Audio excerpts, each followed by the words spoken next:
These strawberry collagen heart gummies are gluten-free, dairy-free, they're anti-inflammatory, they're freaking adorable and so quick and easy to make. I'm gonna show you guys how I make them. Whoa, let's try that again.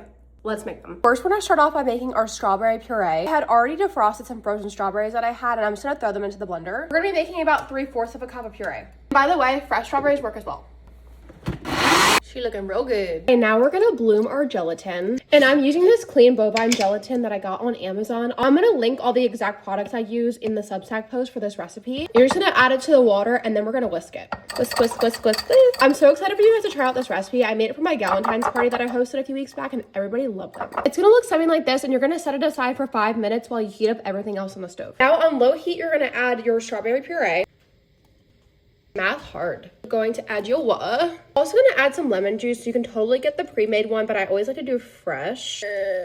You can use whatever, you can use any sweetener that you want. I'm gonna use some raw honey, but maple syrup also works really, really well too. And a little pro tip, if you're ever baking and you want your dish to be more red or pink, you can add some beetroot powder. This is such a fun and natural way to dye your food.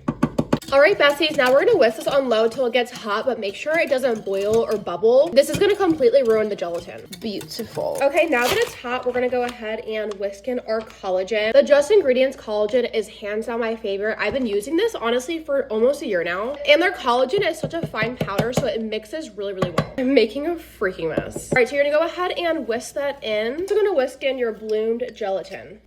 Right now, so it's going to melt, and if you have any issues melting it, that you can use an immersion blender. That's what I did last time, and it turned out so perfectly smooth. All right, y'all, we're busting out the immersion blender. If you don't have an immersion blender, I highly recommend investing in one. I actually use this a lot for my recipes. We're gonna stop blending once it's nice and smooth. It should look like this, if you could see it. Okay, so you're gonna use a little dropper and put it in your mix and put it into these heart molds. I'll also link this in my recipe on my Substack. You can use any type of mold that you want. I just love these little heart ones. I use them for so many different things. They're just too cute. If you don't have a mold, literally don't worry about it. You can just put it in like a really flat sheet. Then you can cut them into little squares. Okay, now that I filled up my gummy mold, I actually have some extra, so I'm gonna put the rest in a container like this, and then once it's set, you can slice them into little bites. Into the fridge we go.